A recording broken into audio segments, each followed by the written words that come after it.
Hi guys, I'm Danny, and I started a Sunday gym because I've noticed lately that people tend to go to colleges and universities without actually knowing why they're there. And afterwards, starting jobs that are unfulfilling. So I'm interviewing different professionals to see what they have to say and share their knowledge and experience with you. I hope you enjoy it. Good day, Mario, and thank you again for being with me. How are you today, sir? Fantastic. How are you? All is well, thank you.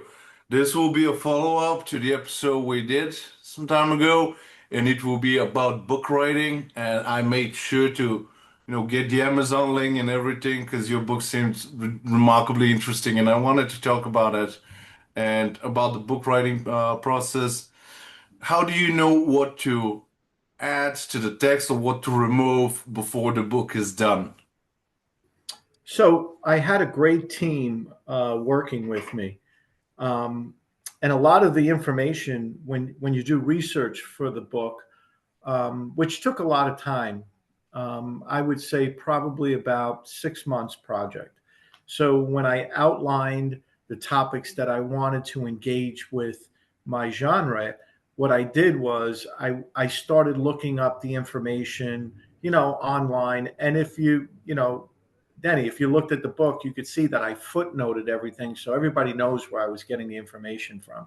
Because that's very important because you don't want to put Yeah. any misinformation out there. So that was number one. Number two, as I created the outline, my editor, whose name is Hillary Janstrom, she worked very diligently at saying, hey, this is the way it's going to flow. We're going to write a little bit about you, who you are, and exactly why you're writing this book. And then you can start getting your message, what the purpose of the book is, and then you start getting into the meat of the book. So the book is geared towards millennial, Gen Z, Gen X. Why did I pick that particular group? Well, as you know, the baby boom generation is kind of like in God's waiting room. They're beginning to reach the age now where you're going to start seeing a significant amount of wealth transfer take part, specifically in the United States, where you're going to see a big transfer of wealth go over to this younger generation. So what I wanted to do, based on my interactions with the younger generation, running an office where I have the average age of 34 amongst my employees, I wanted to share what I found out with that group of people. And because of the age of technology that we're in, they're currently being distracted. Um, Yeah. there's too much information out there. A lot of these algorithms that you see through devices, they're geared towards creating distraction, providing misinformation, and they're also in the data gathering process without you even realizing it. Quick story. I went to look for an Airbnb for my wife's 70th birthday coming up. And the next day, my phone was bombarded Yeah. by different companies that provide, whether it's Vibro or whoever that provide this type of service. So this is all the data harvesting that's taking place right now. Oh, I And I know. think that younger generation's being distracted. And that's basically what I did in my book. Let me tell you how ignorant and stupid I was when I started this segment about the book writing process, because I interviewed a number of authors, and it's always amazing. Now, and shout out to your editor, Hillary, and I'm sure she's an amazing woman. All my life, up until a few months ago, I was being left with the impression, wrong impression, clearly, that an editor is pretty much the guy that knows where to put some commas. So I never took that profession seriously. I knew some of them, and I got my editor. Like, wow, congratulations, man. That's very impressive. I never took that profession seriously until one day one of my guests pretty much said that it's almost impossible to write a good book without an editor because you need an additional set of eyes to monitor the situation. And I was like, Yeah, it makes a lot of sense because in pretty much every other profession, you do need this additional set of eyes to monitor the situation. And yeah, please tell your editor that I am sorry for being so ignorant for so long. It wasn't personal. No, As I it is mean, written, forgive them, they know not what they do. second set of eyes is important, but also grammar, Yeah, sentence structure, paragraph. You don't want to start ranting. Sometimes you get very emotionally involved with the book, where sometimes, emotions will take over, yeah, and you need to quelch that. You need to keep that kind of like out of the dialogue, because that's not what I'm looking to do. What I'm challenging younger people to do is critically think, because I think critical thinking is out the door. Um, there's a lot of experiences that I've had in my life that now my PR person, who's putting me out as a public speaker, she wants me to share those stories with people on how to game the system. yeah. Now, you say to me, well, what do you mean by that? Well, let's look at the student debt issue in the United States right now. Right now, there's probably $1.5 trillion in student debt. My children have no student debt. Now, you say, well, why is that? Are they privileged? No. My older son was a hockey player, which I think you would appreciate. He played hockey. So when he went to college, he was on a partial scholarship that helped him offset tuition cost. He's now has his master's in public safety, and he's in law enforcement. My other son, he's a CPA. Now, how did he achieve that level of success without paying $200,000 for right up until his master's degree? Well, when my son graduated high school, he didn't want to go to college. But as a parent, what I did was I made some rules. I allowed him to live in my house. I didn't charge him rent. I didn't charge him insurance for his car because he needed the car to go to work. And I didn't charge him for his cell phone because he was on a family plan. So now, if I'm going to give him that degree of financial freedom, there's got to be some sort of payback. So my question to him was, what is your plan? Because at 18 years old, you don't have a plan. It's day by day. And if parents don't take the role of parenting seriously, what'll happen is 18 will become 24, but there's no growth there. There's no maturity. Yeah. So what I did was I said to him, "What's your plan?" And he said, "Well, I'm going to go to work." Well, if I'm paying for all these expenses, what's your plan? It's like, well, I guess I'm going to save as much as I can. I go, well, that sounds more like hope and pray. So let's put a plan together. I want you to save $1,000 a month. Can you do that? And he said, yes. I said, okay, if you save $10,000 a year, I'll give you $2,000. So that's a 20% return on your money. Is that fair? He said, absolutely. If you don't save 10,000, you owe me 4. Why? Because I'm footing the bill for you to live at home. So I gave him a goal, but I also gave him a repercussion for not meeting that goal. I So there's am going to use that example for the rest of my life every time I'm talking to someone. those are I'll steal it consequences, from you. right? And what is $2,000? I probably give that to him anyway every time he asks me for a nickel or a dime. I then said to him, listen, I want you to go to a community college, and here's the reason why. It's not so much because you're going to become a rocket scientist.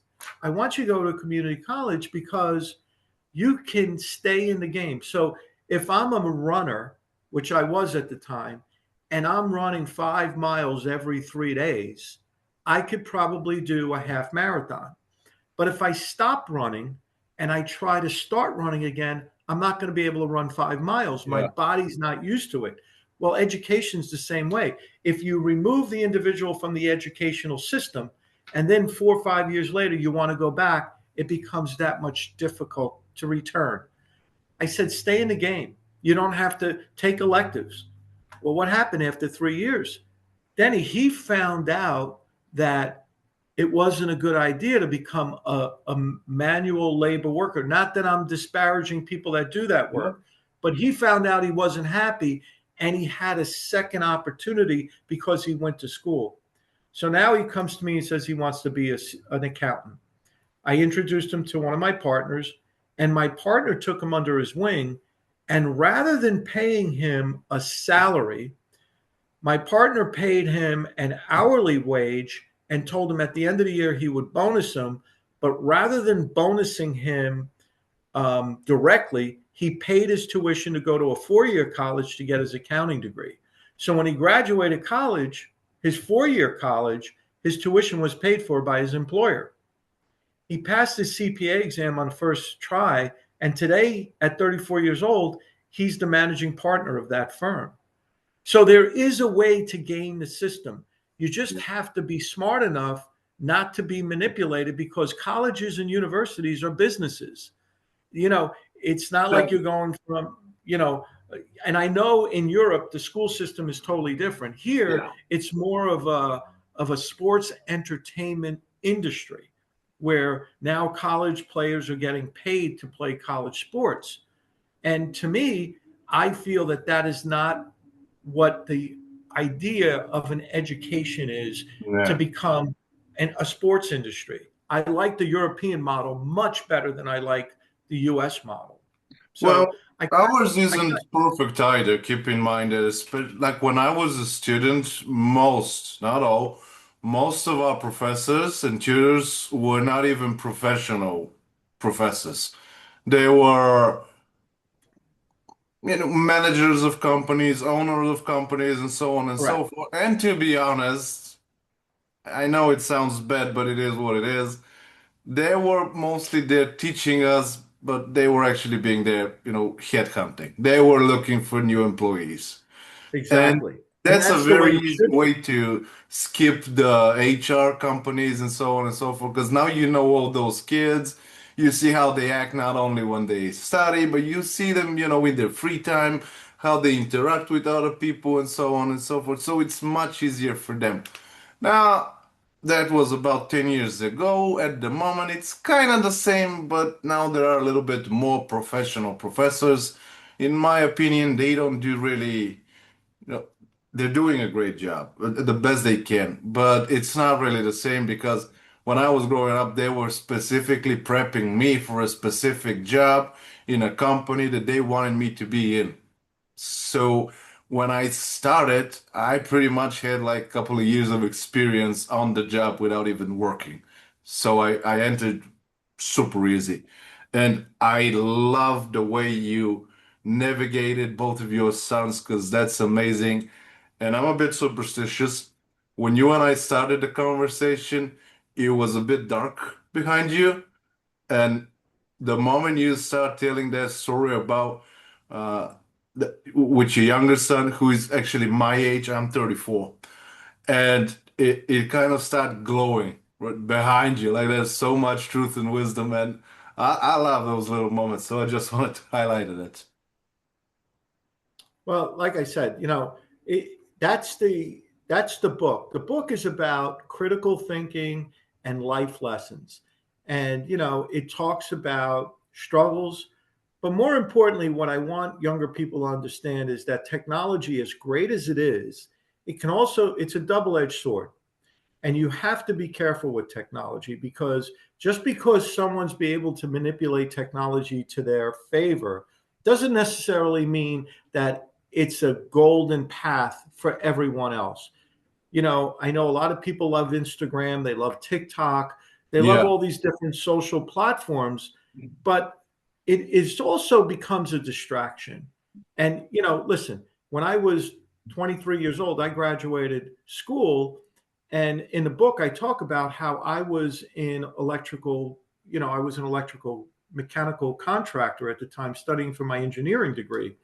And I used to work in big commercial electrical field where I was doing polyphase systems and working with, commercial grade electrical work. Well, at nighttime, I wasn't satisfied with just a 9 to 5 Yeah. job. At nighttime, I was bartending and I was making extra money. And rather than finding a way to spend the money that, listen, in the US, we're consumers and we live in a consumption society. But I use the road differently, where I found my free time bartending at the places, the nightclubs where people were going to hang out. So I'd work all day as an electrician, and then at night I was bartending, which was great. So I never really had time to spend money. So Yeah. at a very young age, I became a saver and an investor. And that kind of creates, it creates a habit of who you are. So later on in life, I always knew going to work wasn't just about making money to spend it. I knew that it was important to take part of that paycheck and put it away for myself and invest it. Whether you become a real estate investor or a stock investor or just a regular saver in a bank, those also help you reward yourself, because home ownership or apartment ownership or real estate ownership requires capital. And yeah, Yeah. you're going to leverage yourself and borrow money, but you have to have a basic concept of finance 101. And that's kind of like what the book does. In the beginning chapters, it talks about the dollar, how credit works, how credit cards can be detrimental, needs and wants, how to budget, all those important things that I think the younger generation, you know, are not are not really focused on. I think it becomes, almost like they weren't taught right, or they weren't raised by their Yeah. parents to understand these valuable lessons. My parents were immigrants from Italy, and they came to the United States. And I do understand the mentality of the World War II generation. They had lost a lot in Europe because that was where the war was fought.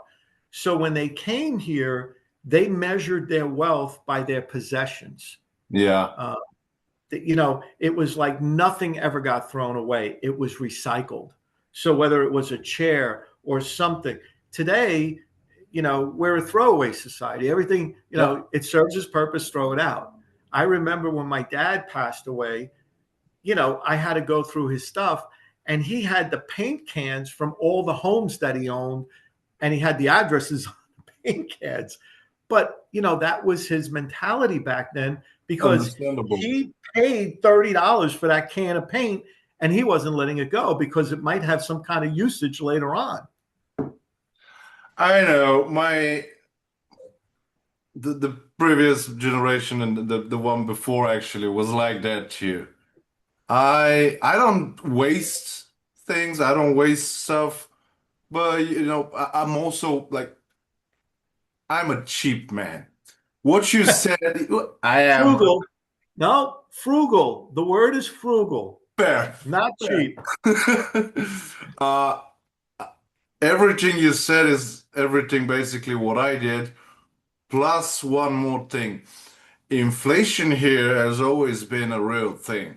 So I don't save money. I'm not going to say the name of the company. I'm not paid to do that, but I'm just giving it as an example. I'm taking 10% of my salary and I'm purchasing investment gold. It can be a gold coin, it can be a gold Absolutely. 1 gram uh, gold card, and I'm just keeping it and keeping it and keeping doing it. I started doing it when I was around 18, 19 because gold grows like crazy every year. Yes, Doesn't it does. it's Yeah. inflation proof. And at the time, if you have like a substantial amount of them, you have to call the bank at least a week in advance. Like I got 100 of those because they don't have the cash over there. So you give them a call and just cash it all in. Back then, now it's 20%, but back then, before you purchase an apartment, you needed to put down 10% of the apartment's worth. And back then they were, I'm not sure if they were cheaper or just inflation aided. Inflation. Yeah, It's inflation. it is A because my currency, salary was also very low back then. right? Now it's pretty big. So it's But pretty but big but for this. Denny, if I can interrupt for a minute, so what Yeah. I want you to think about is this. I'll use the terminology a dollar. So we'll Yeah. take a dollar. If a dollar is printed by the mint, and we have a dollar in circulation, it's not, inflation is the amount of dollars that are being used to chase against goods that you want, whether it's real Yeah. estate or groceries or whatever. The dollar really never changes. What changes is the value of the currency. Yeah. What hurts the value of the currency is the backing of the currency, which is the government that prints the currency. In this case, the United States, when you enter into $37 trillion of debt, you have to understand at some point that currency is going to devalue. Yeah. So now you need more dollars. So in 1977, when I bought my first car, it was $5,000. Today, a similar car of that same make, model, but just today, probably costs 35,000. The currency hasn't changed. It just requires more. The inflation factor is that more dollars are required to go into the car. So the value of the devaluation of the currency is what's causing inflation. Yeah.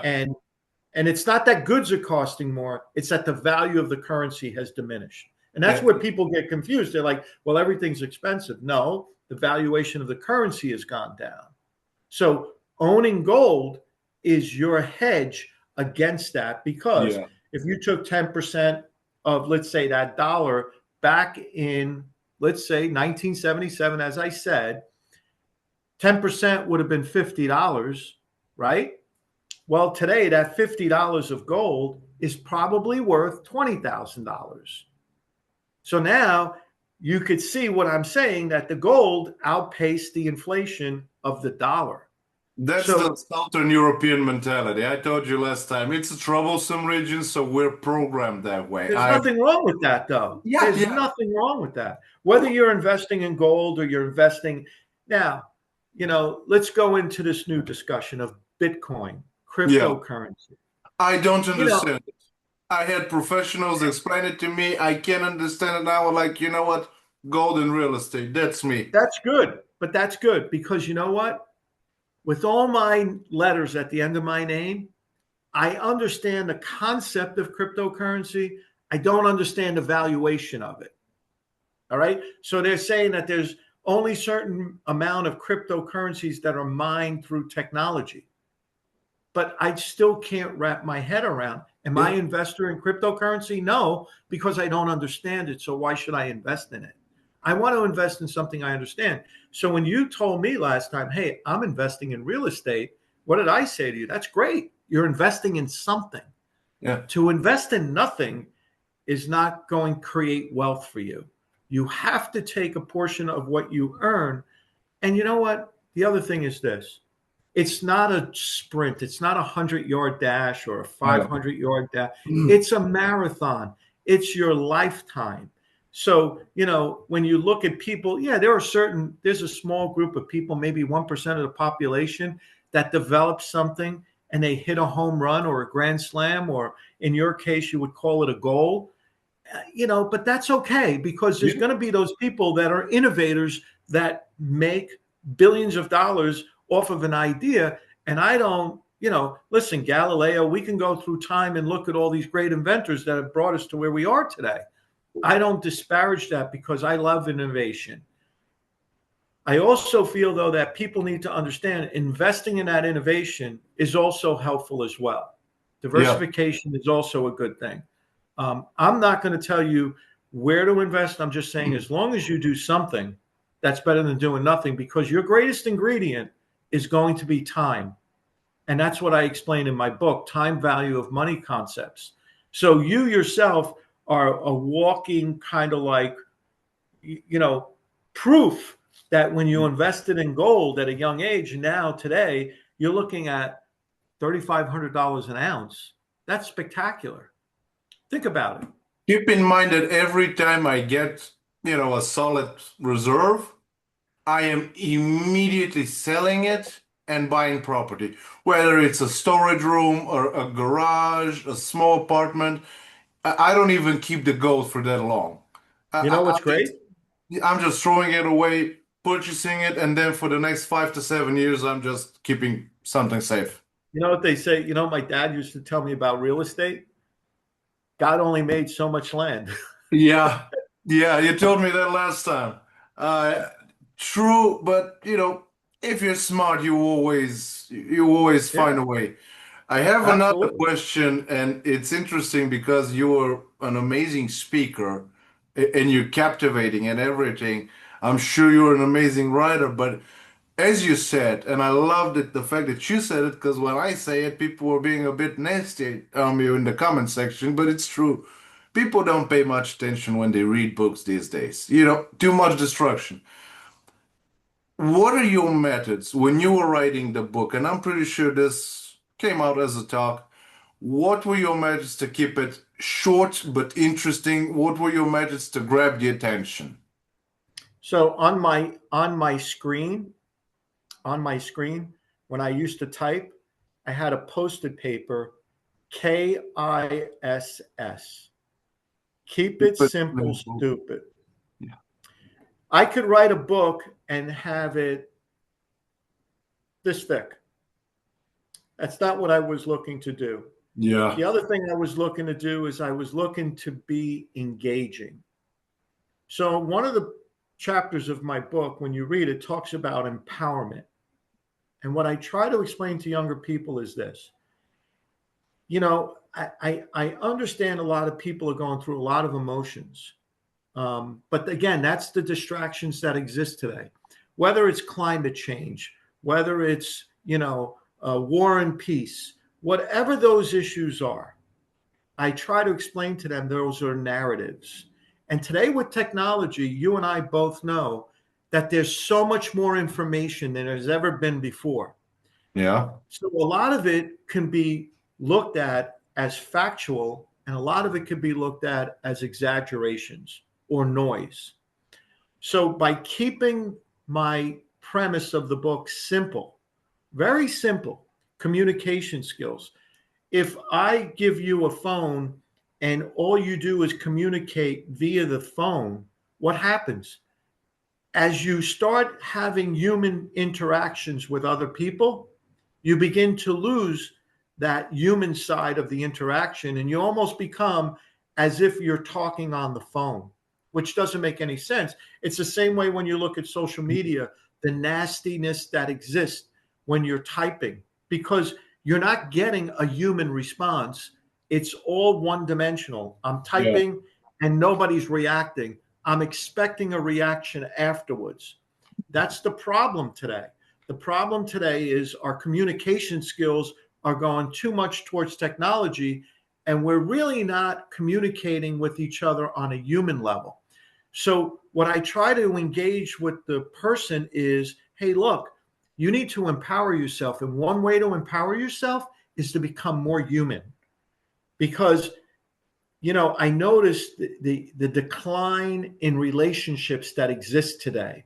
And the reason is, I have a daughter. She's 32 years old. She's very attractive, but they're not meeting people in a No. social environment.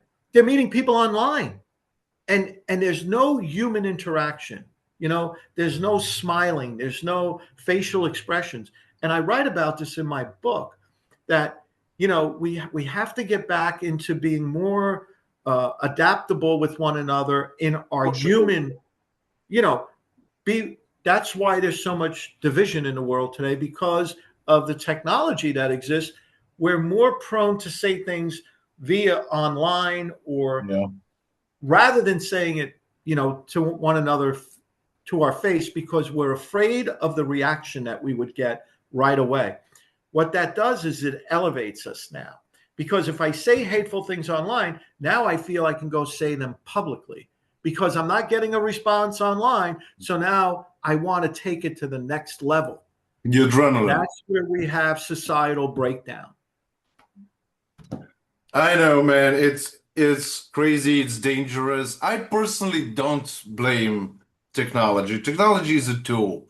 So I blame people that didn't taught the next generation properly. This is why I'm collecting all those examples. We are almost at the end of this episode, and I want to leave you because you're responsible for so many good things. I want to give you two stories that I think you're going to enjoy. You've mentioned that the moment you've said something popped out on your phone. That's the real story. And although I sound cruel, I had my reasons.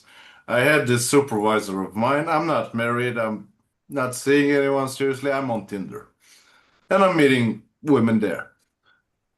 And every time he were around me, I was talking about my Tinder dates. And one time he asked me, is that everything in your life, Tinder dates? Because every time I'm here, you're talking about it. I said, no, I just don't really like you at all. And I want your wife to see those Tinder suggestions on your phone when you open it. And he looked at me and said, this is dark, man. This is so yeah, and maybe it happened, I'm not sure. And about the communication and the hateful things, because in all fairness, most of my funny stories are from Tinder. So here's the next one. I had seen a girl a few weeks, and I was like, you know what, let's go to my place and watch a movie. She's like, all right. So she's coming here. It's not a big apartment, but it's not small either. It's a gated community with security and parks and everything. It's pretty sweet. And she was looking at it like, is that it? Like, what? Yes, that's it. So I'm not keeping a whole other apartment hidden from you. What kind of question is that? Well, my father's home was much bigger. I say, you ungrateful little one. Even if I build a Taj Mahal with that kind of a mentality, you're still not gonna be happy. And you're like, well, why don't you build a Taj Mahal? Because it was already built. You can see it. The man actually did it for his wife, and guess what? She was not happy. It's not about the place, it's you. And she really, really hated me for that. But yeah, Well, people she's a that person. way. Now, she's a person who should read my book because I talk about material things. Material things are what people are attracted to, Yeah, unfortunately. Now, you talked about technology and how I always say technology is a double-edged sword. Look, I use technology in my office to our benefit to make us more efficient. But I just think technology now has become more and more data and information control. And you have to just be, all I'm saying is be careful with it. I'm not saying not to use it. It makes our life easier. But like I said, technology is a double edged sword, could be used for the right things, but could also be used for the wrong things. I use AI. I love AI. I think it's great. You're using AI right now because you're recording the yeah. podcast. We use it in our office when we do reviews with our clients. And what it does is it takes all that information of the discussion, puts it into our CRM, which is our client relationship management program, Redtail. And then what it does is it formulates an email that we review before we send it out to the client. Yeah. So it makes our world more efficient, but it can also be used to the detriment. And that's all I'm saying. It's like driving. Look, automobiles, they make our lives easier, but if you get into the car and you don't operate it safely, it could also be to the detriment of society.